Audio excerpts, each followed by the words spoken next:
నమస్తే, welcome to Leo prime time debate. మహాపాపం నిజం. నిజంగానే సుప్రీంకోర్టు సిబిఐ సంబంధించిన సిట్ ఇచ్చినటువంటి ఒక ఫైనల్ చార్ట్ షీట్లో ఇవన్నీ కూడా మహాపాపం నిజమనే తెలిసింది. అయితే దీని గురించి వైసీపీ నేతలు చాలామంది బయటికి వచ్చి అర్హత ఉన్నా లేకపోయినా వాళ్ళు మాట్లాడే మాటల్ని ఎలా చూడాలి? అయితే దీని గురించి మనతో ఉన్నారు ఈరోజు లియో ప్యానెల్లో సీనియర్ జర్నలిస్ట్ సత్యమూర్తి గారు, అదేవిధంగా పొలిటికల్ అనలిస్ట్ అంకమరావు గారు. సార్ నమస్తే. నమస్కారం. నమస్తే సార్. నమస్తే. సత్యమూర్తి గారు, మహాపాపం నిజం అంటూ ప్రతి ఒక్క ఊరూరా ఇప్పుడు ఒక ఫ్లెక్సీలు ప్లస్ వచ్చేసి ఒక హోర్డింగ్స్ అయితే ఏర్పడుతున్నాయి. వాస్తవానికి తిరుపతిలో ఇదొక్కటే కాదు, దాదాపు జరిగిన అక్రమాలన్నీ హోర్డింగ్స్ కావాలని చెప్పి తిరుపతికి సంబంధించిన ప్రజలు కూడా కోరుకుంటున్నారండి. అటు పరకమని కావచ్చు లేదా మిగతా విషయాలు అన్నీ కూడా. అయితే కల్తీ నెయ్యికి సంబంధించి సుప్రీంకోర్టు సిట్ సంబంధించిన ఫైనల్ ఛార్జ్ షీట్లో కూడా వచ్చిన తర్వాత వైసీపీ నేతలు మాట్లాడుతున్న వితండవాదాన్ని ఎలా చూడాలంటారు? మీరు ఒక మాట చాలా కరెక్ట్గా చెప్పారు. అర్హత ఉన్నోడు లేనోడు అందరూ వచ్చి మాట్లాడుతున్నారు. వాస్తవం. ఆఖరికి లక్ష్మీభారతి కూడా వచ్చి మాట్లాడుతున్నది. ఏంటో తెలీదు. ఈ సిట్ రిపోర్టు ఒక్కడు చదవాలా, ఛార్జ్ షీటు సిట్ వేసిన ఛార్జ్ షీట్ ఒక్కడ చదవాలా, అందులో ఏముందో ఎవరికి తెలీదు. అందులో మొత్తం తీసుకొచ్చి Chevireddy Bhaskar Reddy relative, YV Subba Reddy relative, Bommana Karunakar Reddy relative, వీళ్ళందరూ బుక్ అయి ఉన్నారు. అందులో మొత్తం యానిమల్ ఫ్యాట్ అదేంటంటే పర్సంటేజీలు కొన్ని ఉంటాయి. ఆ పర్సంటేజీ ఉన్నది కొంత మినిమం 10% గ్రేటర్ దెన్ 10 అయితేనే వాల్యూ రికార్డ్ అవుతుంది. ఇది ఇందులో ఉన్నది అని చెప్పి చాలా స్పష్టంగా సిట్ తన ఛార్జ్ షీట్లో పేర్కొంటే జంతుకోవు ఉన్నదా లేదా కరెక్ట్గా సిట్టు రిపోర్టు కరెక్ట్గా చదివితే తెలుస్తుంది. అందులో ఈ ఛార్జ్ షీట్లో సిట్ ఏం చెప్పింది అంటే ఒక 2 రిపోర్ట్లు ఉన్నాయి. ఇప్పుడు ఈ ఛార్జ్ షీట్లో స్పెసిఫిక్గా 2 రిపోర్ట్లు చెప్పారు. ఒకటి ఏంటంటే ఎన్డీడీబీ రిపోర్ట్ ఒకటి ఉన్నది. ఇంకొకటి ఏంటంటే ఐసీఏఆర్ ఎన్డీఆర్ఐ అనే ఒక రీసెర్చ్ సంస్థ ఇచ్చిన రిపోర్టు. ఈ ఎన్డీడీబీ అనేది అది నేషనల్ ఇది టెస్టింగ్ దీని ఫైనల్ ఇది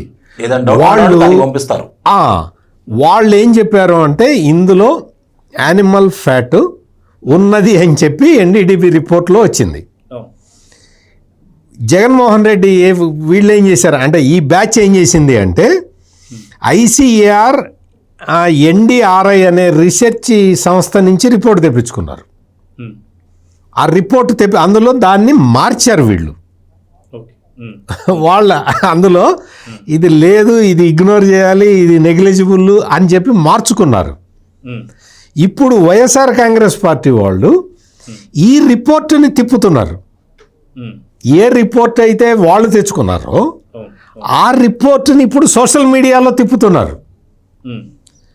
ఛార్జ్ షీట్ వేసేటప్పుడు ఏ దర్యాప్తు సంస్థ అయినా ఇదిగో వీడిట్ అన్నాడు అని చెప్తుంది. మొత్తం చెప్పి ఫైనల్ కంక్లూజన్ ఇస్తుంది. అందులో ఇదిగో ఎన్డీడీబీ చెప్పిన రిపోర్టు ఇది, ఐసీఏఆర్ ఎన్డీఆర్ఐ రిపోర్ట్ ఇచ్చిన రిపోర్ట్ ఇది అని ఛార్జ్ షీట్లో పెట్టి ఫైనల్ కంక్లూజన్లో ఏముందో చూసుకోవాలి అందరూ ఎవరైనా కానీ వీళ్ళు ఛార్జ్ షీట్లో జంతు కొవ్వు లేదు అని చెప్పి ఆ రిపోర్ట్ అని చెప్పి ఈ రిపోర్టుని ఎవరైతే వాళ్ళు తయారు చేసి పెట్టారో ఆ రిపోర్టుని సర్క్యులేట్ చేస్తున్నారు. అంటే కొంచెం కన్ఫ్యూజింగ్గా ఉందా? లేదు. ఏదైనా సరే ఇప్పుడు మేము పలానా వాళ్ళని అడిగాము, వాళ్ళు ఇట్లా చెప్పారు, వీళ్ళని అడిగాము, వీళ్ళు ఇట్లా చెప్పారు అని చెప్పి ఫైనల్ కంక్లూజన్ చెప్తారు. వాడన్నది కరెక్టా వీడన్నది కరెక్టా అని. ఒక పార్ట్ వరకు తీసుకొని ఆ పార్టులో జంతు కొవ్వు లేదు అని చెప్పి ఈ సిట్ ఛార్జ్ షీట్లో ఉన్న విషయం అంతవరకు తీసుకొని ప్రచారం చేసుకోవటం కరెక్టా? మీకు ఎన్డీడీబీ రిపోర్ట్ మీకు కావాలంటే అది నేను మీకు పంపిస్తా. ఇది ఎన్డీడీబీ రిపోర్ట్. ఈ ఎన్డీడీబీ రిపోర్టులో ఏముందో మీరు క్లియర్గా చూడండి. అంటే దొంగలు దొరికారు. అందరూ కూడా ఎవరైతే ఈ నేరంలో పార్టిసిపేట్ చేశారు వీళ్ళందరూ కూడా ఒక ఆయన చెవిరెడ్డి భాస్కర్ రెడ్డికి రిలేటివ్, ఒక ఇద్దరు వైవి సుబ్బారెడ్డికి రిలేటివ్లు, ఇంకొక ఇద్దరు భూమన కరుణాకర్ రెడ్డికి రిలేటివ్లు. వాళ్ళ బంధువుల్ని వాళ్ళు కాపాడుకోవటానికి ఇది జగన్మోహన్ రెడ్డి కూడా గమనించాలి. వాళ్ళ బంధువుల్ని వాళ్ళు కాపాడుకోవటానికి మొత్తం పార్టీ యంత్రాంగం మొత్తాన్ని ఉపయోగించుకొని పార్టీ సర్వనాశనం అయిపోయినా పర్వాలేదు, మా బంధువులు బయటపడాలి అన్న ఉద్దేశంతో వాళ్ళ హ్యాండిల్స్ ద్వారా తప్పుడు ప్రచారం చేయిస్తున్నారు వీళ్ళు. మొత్తం ఇప్పటికే భారతదేశంలోనే కాదు ప్రపంచంలో ఉన్న వెంకటేశ్వర స్వామి భక్తులందరికీ క్లియర్ కట్గా అర్థమైపోయింది ఇందులో ఈ ఏవైతే కెమికల్స్ పెట్టి ఆ కెమికల్స్ని ఎక్కడి నుంచి డెరైవ్ చేశారో కూడా చెప్పారు. ఎసిటిక్ యాసిడ్ ఈస్టర్ ఎక్కడి నుంచి వస్తుందో కూడా చెప్పారు అందులో. ఇటువంటివన్నీ కూడా మొత్తం సాక్ష్యాలు ఆధారాలతో సహా తీసుకొచ్చి పెడితే అందులో ఒక పార్ట్ని తీసివేసి ఇదిగో సిట్ ఛార్జ్ షీట్లో ఇందులో జంతు కొవ్వు లేదని చెప్పింది అని ప్రచారం చేసుకుంటూ మీరు ఎప్పుడైనా మీరు జగన్ గారు మీరు గుర్తించండి, అంకమరావు గారు కూడా బాగా గుర్తిస్తారు ఇవన్నీ. ఎప్పుడైనా జగన్మోహన్ రెడ్డి కానీ ఆ పార్టీకి సంబంధించిన నాయకులు కానీ తప్పు చేస్తారో కుంభకోణం చేస్తారో వాళ్ళు దొరికిపోతారో సెల్ఫ్ గోల్ వేసుకొని దొరికిపోయిన సందర్భాల్లోనే వాళ్ళ నుంచి విపరీతమైన రియాక్షన్ వస్తుంది. మీరు గమనించారు. జగన్ రెడ్డి కూడా అప్పుడే బయటకు వస్తాడు. జగన్ రెడ్డి కూడా అప్పుడే బయటకు వస్తాడు. వాళ్ళ రియాక్షన్ వైలెంట్గా ఉంది అంటే వాళ్ళు ఖచ్చితంగా ఇందులో దొంగలు అని ఎస్టాబ్లిష్ అయిపోయినట్టు లెక్క. అట్లా దొంగలు అని ఎస్టాబ్లిష్ కాని చోట వాళ్ళు అసలు పట్టించుకోరు, దాని జోలికి పోరు. ఎప్పుడైతే ఈ వైసీపీ పాలనలో జరిగిన ఘోరాల్ని నేరాల్ని బయటికి తీసుకొచ్చి మీకు ఉదాహరణకి చెప్పాలంటే రాజకేశరెడ్డి అందులో A1గా ఉన్న మద్యం కుంభకోణం చూసాం కదా. ఆ మద్యం కుంభకోణం తొలినాళ్లలో ఇదే జగన్మోహన్ రెడ్డి 6 సార్లు ప్రెస్ కాన్ఫరెన్స్ పెట్టాడు. ఎందుకు పెట్టావు అంటే అందులో దొరికిపోయారు కాబట్టి, అందరూ దొరికిపోయారు కాబట్టి అన్నిసార్లు ప్రెస్ కాన్ఫరెన్స్ పెట్టాడు. తన సోషల్ మీడియా మొత్తం దాని మీదే పెట్టాడు. దొంగలు దొరికిపోతే అసలు ఈ వైసీపీ వాళ్ళు విపరీతంగా వైలెంట్గా రియాక్ట్ అవుతున్నారు. ఈ కేసులో ఇంత వైలెంట్గా రియాక్ట్ అవుతున్నారంటే మూలన పడుకున్న వాళ్ళు కూడా లేచి వచ్చి ప్రెస్ ముందరకు వచ్చి చెప్తున్నారు అంటే వాళ్ళ సోషల్ మీడియా దీంట్లో హ్యాండిల్స్లో భారీ ఎత్తున ప్రచారం చేసుకుంటున్నారు అంటే కారణం ఏంటి అంటే దొంగలు దొరికారు. ఇది జరిగింది.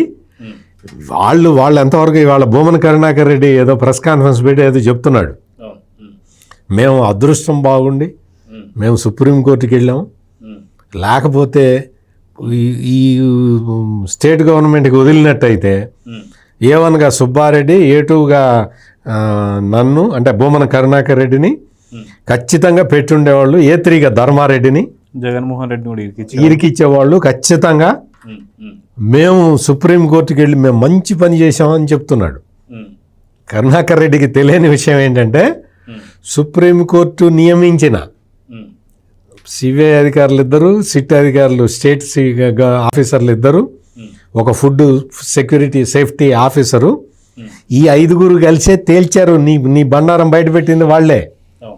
నీ రిలేటివ్ హరినాథ్ రెడ్డి ఇందులో ఉన్నాడు, ఇన్వాల్వ్ అయి ఉన్నాడని చెప్పారు. కరుణాకర్ రెడ్డి నీ పేరు సుబ్బారెడ్డి పేరే ఉండక్కర్లా, ఇప్పుడు మీ బంధువులందరూ ఇందులో ఉన్నారు. మీ బంధువులు ఉంటే మీ బంధువులు డబ్బులు సంపాదించి నాకు ఇవ్వరు కదా. ఇప్పుడు వైవి సుబ్బారెడ్డి పిఏ ఉన్నాడు, చిన్నప్పన్న డబ్బులు తీసుకున్నాడు అన్ని మొత్తం.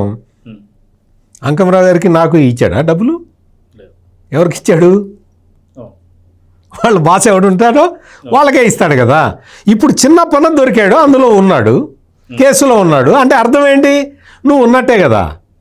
నీ రిలేటివ్ ఉన్నాడు అంటే నువ్వు ఉన్నట్టే కదా.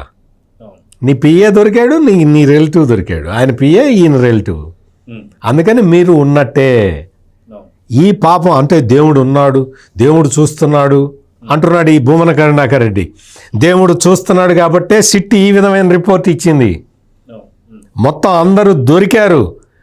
మీరు అసలు నెయ్యితోటి లడ్డూలు తయారు చేయించి వెంకటేశ్వర స్వామికి ప్రసాదం పెట్టారు కాబట్టే, నైవేద్యం పెట్టి దాన్ని ప్రసాదంగా పంపించారు కాబట్టే మీ పరిస్థితి ఇట్ట తయారైంది. అప్పుడే ఇంకా పూర్తి కాలేదమ్మా, చాలా ఉంది, ముందుంది ముసళ్ళ పండగ. అంకమరావు గారు, ఒకసారి మీకు జగన్మోహన్ రెడ్డి గారు ఏం మాట్లాడారో గతంలో దీని గురించి ఒకసారి మీకు వినిపిస్తాను సార్. నేను ఎన్నో అంటే వింటే కదా సార్ మనం చెప్పేది. ఎందుకు వినాలి? అంటే తను ఏం మాట్లాడాడో తన నోటి నుంచి ఒకసారి కొత్తగా ఏమైనా మాట్లాడతాడా? లేదు, ఒకసారి దీని గురించి ఏం మాట్లాడు ఒకసారి విందాం సార్. ఇటువంటి రిపోర్టు ఏదైనా cow suffering from serious under feeding, అంటే ఒక ఆవు అండర్ ఫీడింగ్ లో ఉన్నప్పుడు, సరిగ్గా తిండి తిననప్పుడు, ఆ ఆవులో నుంచి పాలు తీసినప్పుడు కూడా ఇలాంటి రిజల్ట్సే వస్తాయంట. అసలు వాస్తవం చెప్పాలంటే దీనికి సిట్టు అవసరం లేదు, బిట్టు అవసరం లేదు, ఇంకోటి అవసరం లేదు. కంటి క్లియర్ కట్ గా కనపడతా ఉంది అసలు ఏమీ జరగలేదని. ఏమీ జరగకపోయినా ఏదో జరిగింది అని చెప్పి వీళ్ళందరూ ఏదో దాన్ని ఏదో చూపించే ప్రయత్నం, వీళ్ళు ఏదో చేసే ప్రయత్నం వీళ్ళే చేస్తూ ఉన్నారు. అలా ఏమీ జరగలేదు అని చెప్పే కార్యక్రమం వీళ్ళంతా కలిసికట్టుగా ఇవే చూసి ఇవే మాట్లాడి ఇవే చూసి ఇవే చెప్పాలి. అంతే కదా జరగాల్సింది. ఏమి జరగకపోయినా కానీ జరిగింది అని ఒక అబద్ధాన్ని రెక్కలు కట్టించి దాన్ని అబద్ధం జరిగింది అని చెప్పి దాన్ని ప్రమోట్ చేయడానికి ప్రయత్నం చేస్తాం. సో విన్నారు కదా సార్, జగన్మోహన్ రెడ్డి తన నోటి నుంచి తనే చెప్పాడు, సిట్టు అవసరం లేదు, బిట్టు అవసరం లేదు అని చెప్పాను. మరి ఇప్పుడు ఆ సిట్ సంబంధించి సుప్రీంకోర్టు ఇచ్చినటువంటి ఒక ఛార్జ్ షీట్ బయటకు వచ్చేసింది. దాదాపు 251 కోట్లు కుంభకోణం అని చెప్పేసింది. దాదాపు A1 నుంచి A36 దాకా ఇప్పుడు పేర్లు బయటకు వచ్చేసాయి. ఇప్పుడు ఏం చెప్తారు సార్? ఇప్పుడు ఈ క్వశ్చన్కి సమాధానం చెప్పబోయే ముందర, మీరు రైతు కాబట్టి ఇప్పుడు పాలల్లో షుగర్ వేసుకొని తాగాలి కదా మామూలుగా. ఆవుకో లేకపోతే గేదెకో చెరుగడలు తినిపిస్తే షుగర్ వేసుకోకుండా తాగచ్చా? ఇంకోటి కూడా అంటే అదేదో పెడితే ఇదేదో వస్తుంది, మాల్ న్యూట్రిషన్ వల్ల ఇట్లా. అసలు ఆవుకి మాల్ న్యూట్రిషన్ ఉంది అంటేనే నీ వైఫల్యం అది. ఆవును సరిగ్గా చూడలేదు, నువ్వు ఆవుని అన్యాయం చేసావని అర్థం ఈ జగన్మోహన్ రెడ్డి చెప్పిన దాంట్లో. తనే చెప్తున్నాడు కదా సార్. ఇప్పుడు ఇందాక మీరు అన్నారు, వాళ్ళు ఏదైనా సరే ఒక కుంభకోణం బయటకు వస్తే సిట్ అక్కర్లేదు, సిబిఐ అక్కర్లేదు, మామూలుగా మనలాంటి వాళ్ళు కూడా అక్కర్లేదు. వాళ్ళే బయటకు వచ్చి ఎవరు చేశారు, ఎలా చేశారని చెప్పి స్పష్టంగా చెబుతారు. దాంట్లో ఏం చెప్పాడు? సరిగ్గా గోవులకి ఆహారం పెట్టనందువల్ల, సరిగ్గా ఆహారం అందనందువల్ల, ఒకవేళ అయితే అంటే ఆహారం అందలేదు కాబట్టి లోన ఉన్నటువంటి మాంసాన్ని దాంట్లో మామూలుగా కలిసిపోయి కొవ్వు పదార్థాలు అంటే మాంసకృతులు బయటకు వచ్చి ల్యాబ్లో రావచ్చు అనేది కదా అతను వ్యక్తం చేసింది. అంటే మీరు గోమాతలకి పెట్టలేదనే కదా, కడుపు నిండా ఆహారం పెట్టలేదనేది కదా, నాణ్యమైన ఆహారం పెట్టలేదనే కదా ఇక్కడ ఒప్పుకున్నాడు కదా, మొట్టమొదటి దొరికిపోయాడు కదా. ఇక్కడ అది చేసింది ఎవరు? భూమన కరుణాకర్ రెడ్డి. అతనే మళ్ళీ తర్వాత ఈ గోవులకు సంబంధించి గతంలో ఎప్పుడో చనిపోయిన గోవుల్ని, పక్క రాష్ట్రంలో చనిపోయిన గోవుల్ని తీసుకొచ్చేసి ఇక్కడ చనిపోయినట్టు ఫోటోలు పెట్టాడు. ఇక ఇది ఒకసారి కన్నా మనం గమనిస్తే సెప్టెంబర్ 2024 నాడు చంద్రబాబు నాయుడు గారు దీని గురించి బయటపెట్టాడు. ఇందాక సత్యమూర్తి గారు చెప్పినట్లు అది మామూలుగా NDDB అంటే భారతదేశంలో అదే నెంబర్ 1 ల్యాబ్. వీటికి సంబంధించి నేషనల్ డైరీ డెవలప్మెంట్కి సంబంధించి అదే నెంబర్ 1 ల్యాబ్. అక్కడ పంపించారు వీళ్ళు.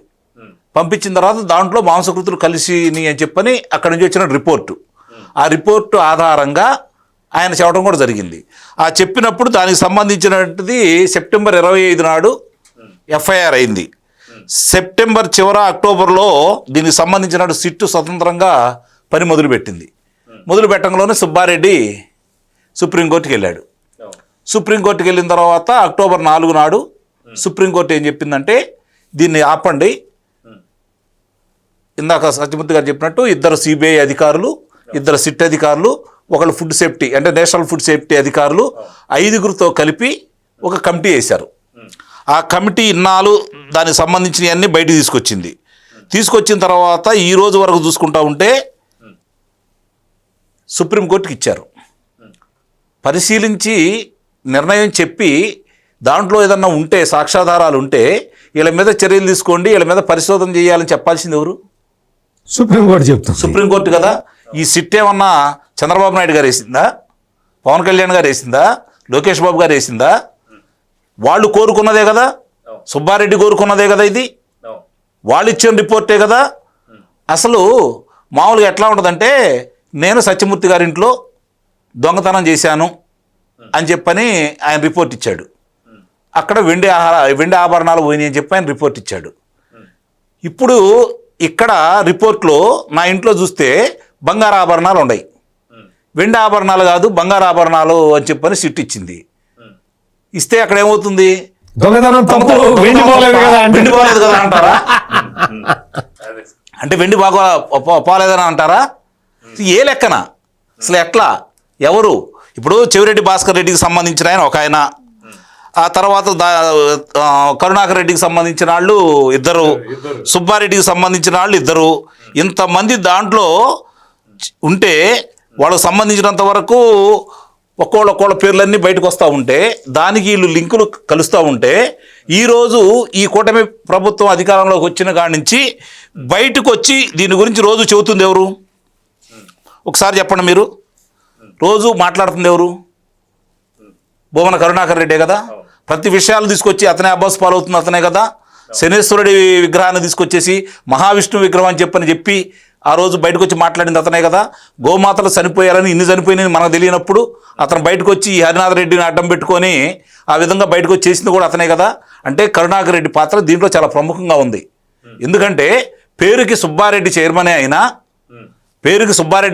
అయినా కరుణాకర్ రెడ్డి, చెవిరెడ్డి భాస్కర్ రెడ్డి వాళ్ళ మనుషులను ఎప్పటి నుంచో అక్కడ నియమించుకొని, ఇప్పుడు కాదు 2004లో రాజశేఖర్ రెడ్డి ముఖ్యమంత్రిగా ఉన్న కాడి నుంచి వాళ్ళ మనుషుల్ని అన్య మతస్థుల్ని అక్కడ ఏర్పాటు చేసుకొని ఏ రోజు ఏం జరుగుతుందని చెప్పి ఆ ట్రస్ట్ బోర్డు మెంబర్ల కంటే కూడా ఎక్కువ అధికారం చెలాయించింది వీళ్ళిద్దరే.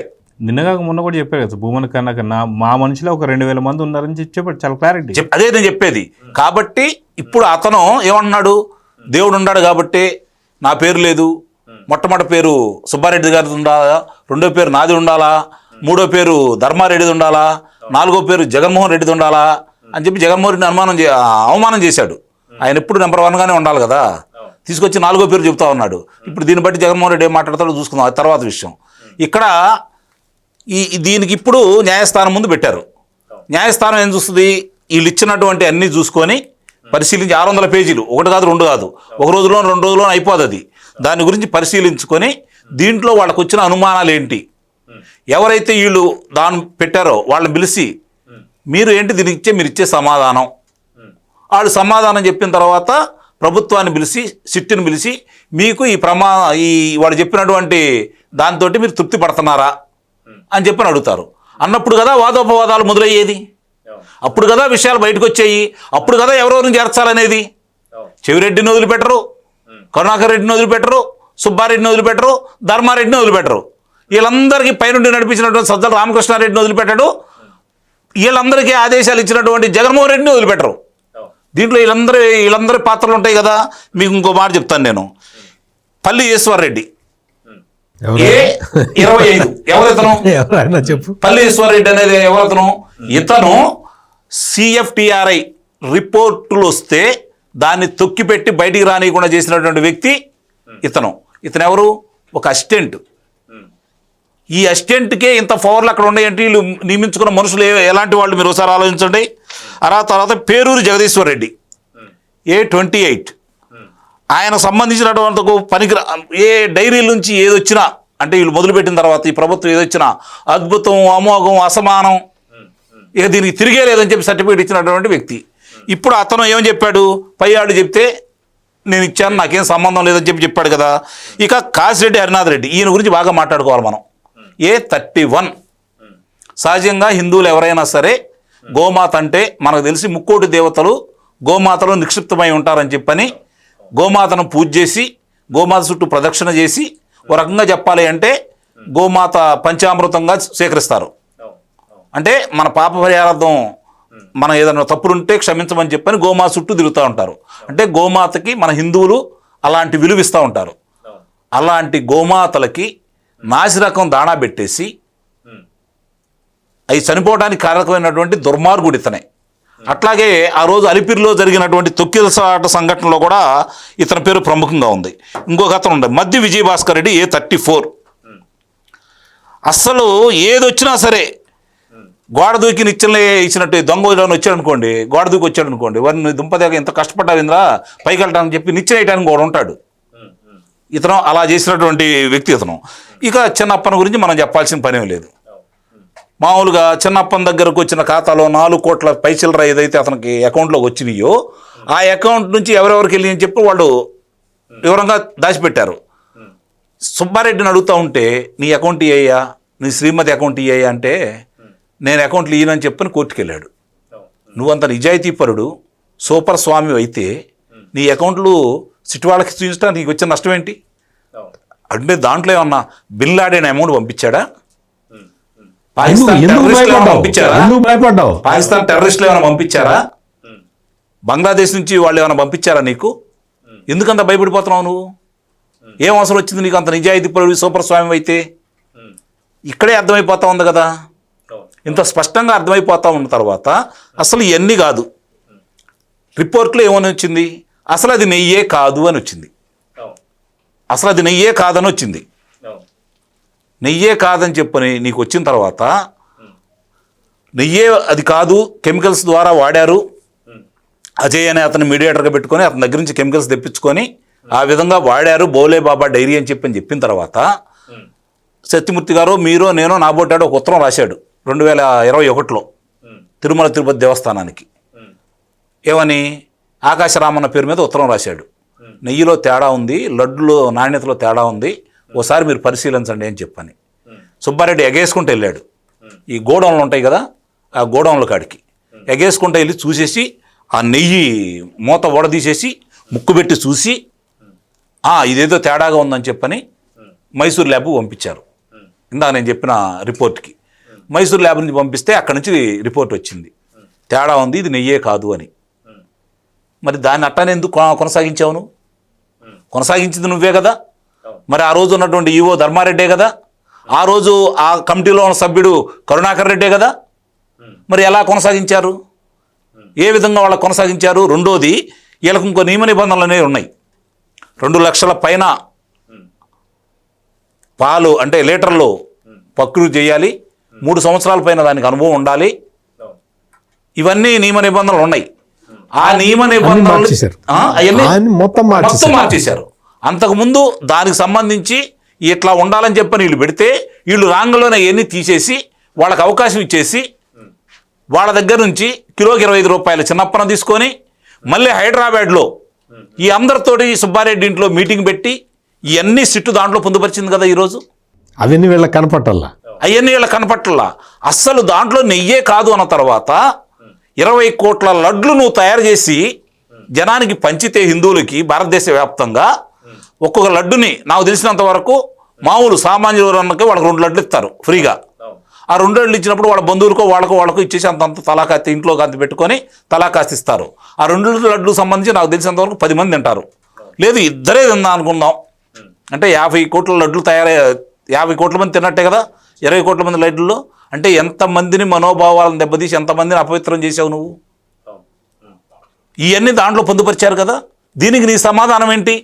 అందుకనే ఈరోజు గురిజాలలో కావచ్చు రాష్ట్ర వ్యాప్తంగా దీనికి సంబంధించినటువంటి ఫ్లెక్సీలు తయారవుతున్నాయి. ఇది ఎప్పటి నుంచో సత్యమూర్తి గారు చెబుతున్నారు, నేను చెబుతానే ఉన్నాను, దీనికి సంబంధించి మాట్లాడే వాళ్ళందరూ కూడా చెబుతానే ఉన్నారు. ఎప్పుడో చేయాల్సిన పని ఇది, కాస్త ఆలస్యమైనా చేశారు. ఇప్పుడు దీనికి సమాధానాలు ఎవరు చెప్పాలి? ఈరోజు కరుణాకర్ రెడ్డి వచ్చి నీతి వాక్యాలు ఇక దేవుడికి ప్రతిరూపమైనట్టు. అసలు నువ్వు నాస్తికుడివి, నీ అన్న నాస్తికుడు, మీరిద్దరూ దేవుళ్ళ మీద ఇష్టారీతిగా వ్యాసాలు రాసి నల్లరాయి వెంకటేశ్వర అని చెప్పి మాట్లాడిన వ్యక్తివి నువ్వు. మరి అలాంటి మీరిద్దరికి దీంట్లో స్థానం కల్పించారు అంటే వ్యాసాలు ఉన్నాయి కదా, మీరు నేను చెప్పినవి కాదు కదా. వ్యాసాలు అయితే ఉండవు కదా. కుమార్తె పెళ్లి నువ్వు ఏ విధంగా చేసావు? నువ్వు ఈరోజు హిందూ భక్తులందరికీ నువ్వే ప్రామాణికంగా ఉంటూ నేనే వాళ్ళందరికీ ప్రతినిధిగా అన్నట్టు నువ్వు వచ్చి మాట్లాడుతున్నావు అంటే ఏంటి నీ ధైర్యం? ఇక్కడ నీ పేరు లేదనుకుంటున్నావా? ఇందాక నేను చెప్పినట్టు అందరి పేర్లు వస్తాయి, ఒక్కొక్క అంశాలన్నీ బయట తీసుకొస్తారు. దీంతో పాటు దినుసులు, దీంట్లో వాడినటువంటి జీడిపప్పు కావచ్చు, కిస్మిస్ కావచ్చు, కళాఖండ కావచ్చు, యాలకులు కావచ్చు, శనగపిండి కావచ్చు, దానికి సంబంధించిన అన్నిటిని కూడా ఇందాక నేను చెప్పిన ఆ రెడ్డి గారు సర్టిఫికెట్లు ఇచ్చేసి వాళ్ళ దగ్గర ఏమో నమూనాకు సంబంధించినట్టు 100 గ్రాములు వాళ్ళ మకాన్ని కొట్టేస్తే దాన్నే ప్రామాణికంగా తీసుకున్నట్టు చూపించేసి టన్నులు ఈ నాసిరకం వాడేసి 251 కోట్ల రూపాయలు అనేది మీరు చెప్పేది నాకు తెలిసినంత వరకు ఇంకో 2 సున్నాలు పెట్టాలి దాని పక్కన. సత్యమూర్తి గారు ఇంకొక 2 సున్నాలు పెట్టాలా? శ్రీవాణి ఏంటి 10,500 రూపాయలు నువ్వు వసూలు చేసావు కదా శ్రీవాణి. ఈరోజు 500 రూపాయలే కదా దేవదేవునికి వాటా కింద ఇచ్చింది. మిగిలిన 10,000 ఎన్ని టికెట్లు వచ్చి లెక్క రావాలా? ఇంకొక మహానటి గారు ఉన్నారు, ఆమె పర్యాటక శాఖ మంత్రి అయిన కాడి నుంచి ఎక్కడ పడితే అక్కడ, ఏ ఊరు పడితే ఆ ఊరు, అక్కడి నుంచి వచ్చే వాళ్ళందరికీ టికెట్లు అమ్మేశారు కదా. 500 రూపాయల టికెట్లు 5,000, 10,000, 15,000, చివరికి ఆమె అమ్మటి వస్తే లక్షలు వసూలు చేశారు కదా. ఆమెతో పాటు 30 మంది, 40 మంది, 50 మంది, 60 మంది, 70 మంది, ఎంతమంది పడితే అంతమంది వెళ్ళారు కదా. ఇదే కరుణాకర్ రెడ్డి, ఇదే సుబ్బారెడ్డి ఎన్ని వేల మందికి ఈరోజు దర్శనాలు కలగజేశారు వీళ్ళందరూ, ఎంత వసూలు చేశారు వీళ్ళందరూ. అవన్నీ రావాలి కదా బయటికి. నిస్సందేహంగా అవి కూడా వస్తాయి, ఎవరిని వదిలిపెట్టే ప్రశ్నే లేదు. మీరు నేను ఊరుకున్నా కూడా దేవదేవుడు ఊరుకోడు. ఆయనతో పెట్టుకుంటే ఎలాంటి వాడు అయ్యాడో చూశారు అందరికీ. ఇవాళ ఎవ్వరు కూడా, ఇంకోటి చెబుతున్నాను నేను, ఇవాళ వీళ్ళని రక్షించాలని ఎవరు ప్రయత్నించినా వాళ్ళకు కూడా ఇదే గది పట్టింది. ఆ దేవుడితో పెట్టుకుంటే ఎవరికైనా ఇదే గది పట్టింది. ఇది అనుకుంటున్నారేమో వీళ్ళు, ఎవరిని వదిలిపెట్టడు. ఆలస్యం అయితే కావచ్చు, కానీ న్యాయం మాత్రం ఎమ్మనే చేస్తాడు ఆయన. జరిగేది కూడా అదే. ఒకళ్ళ ఇద్దరా, ఇంతమంది కూడి, ఇంతమంది కలిసి, ఇన్ని వేల మందిని దాంట్లో జరబెచ్చి అందుట్లో అన్యమోసోసం తీసుకొని వచ్చేసి అపవిత్రం చేయాలని చెప్పని, హిందూ భక్తులు రాకూడదని చెప్పని, ప్రపంచవ్యాప్తంగా ఈ దేవదేవుడికి ఉన్నంతమంది భక్తులు ఎక్కడా లేరు కాబట్టి, ఇది గొప్ప ధార్మిక క్షేత్రం కాబట్టి దీన్ని నాశనం చేయాలని చెప్పని వాళ్ళు ఈ విధంగా ముందుకెళ్తా ఉంటే, ఈరోజు సుప్రీంకోర్టు అంత స్పష్టంగా ఇచ్చిన తర్వాత సిగ్గు ఎగ్గు లేకుండా, మనం అన్నం తింటున్నామా అశుద్ధం తింటున్నాం అనే ఆలోచన కూడా లేకుండా ఈ విధంగా మాట్లాడుతున్నారంటే ముందుగా వాళ్ళ మీద కేసులు పెట్టాలని అనేది. ఈ కరుణాకర్ రెడ్డి మీద పెట్టాలా, దీనికి సంబంధించి ఎవరైతే బయటకు వచ్చి మాట్లాడుతున్నారో వాళ్ళ మీద కేసులు పెట్టాలా. ఇంకొక చిన్న విషయం ఏంటంటే, కరుణాకర్ రెడ్డి వచ్చి ఇంత ప్రెస్ కాన్ఫరెన్స్ పెట్టి నన్ను పెట్టేవాళ్ళు, సుబ్బారెడ్డిని పెట్టేవాళ్ళు అని చెప్తున్నారు కదా. అంత పెద్ద ప్రెస్ కాన్ఫరెన్స్ పెట్టావు, మరి పల్లి ఈశ్వర్ రెడ్డి చెవిరెడ్డి భాస్కర్ రెడ్డి బంధువు కాదు అని చెప్పావా? ఒకటి.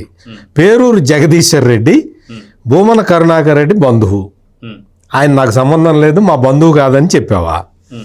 కాశిరెడ్డి హరినాథ్ రెడ్డి A31, ఇందాక నేను చెప్పిన పల్లి Eshwar Reddy A25, Peruru Jagadishwar Reddy A28, Kasireddy Harinath Reddy A31. ఇతను భూమన కరుణాకర్ రెడ్డి బంధువు, ఇతను నా బంధువు కాదని చెప్పావా నీ ప్రెస్ కాన్ఫరెన్స్లో? మద్ది విజయభాస్కర్ రెడ్డి, ఇతను వైవి సుబ్బారెడ్డి బంధువు A34 చెప్పావా? నాకు బంధువు కాదు, ఆయనకు బంధువు కాదు అని. పిఏ చిన్నప్పన్న A24 చెప్పావా? నాకు పిఏ కాదు అని. ఇది ఏంటి అంటే సింపుల్గా అర్థమయ్యేలాగా చెప్తా.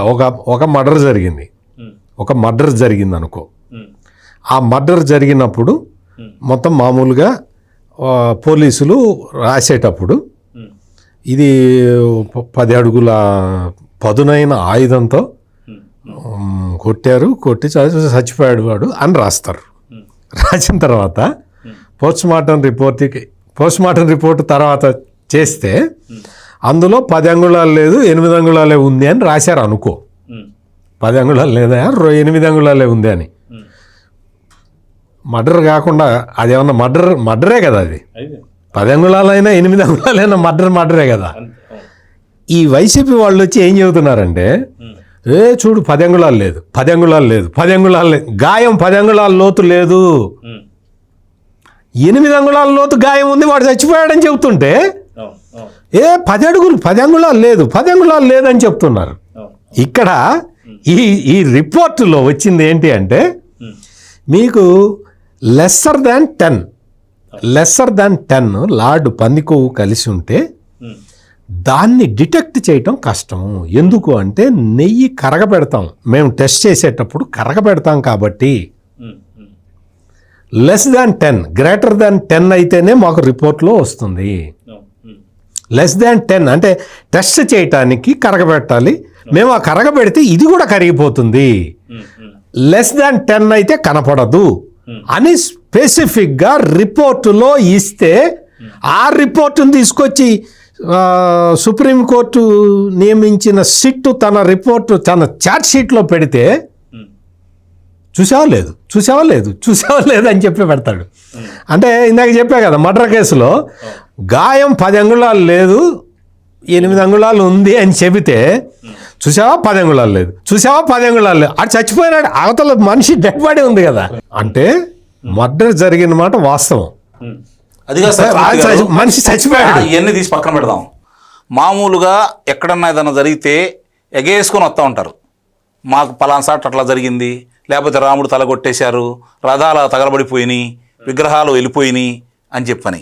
ఇంత పవిత్రమైన దీంట్లో పాటు రామాలయానికి, ఇది అయోధ్యలో రామాలయానికి 1,00,000 లడ్లు పంపించారు కదా ఆ రోజు, వీళ్ళ ఆధ్వర్యంలోనే కదా జరిగింది.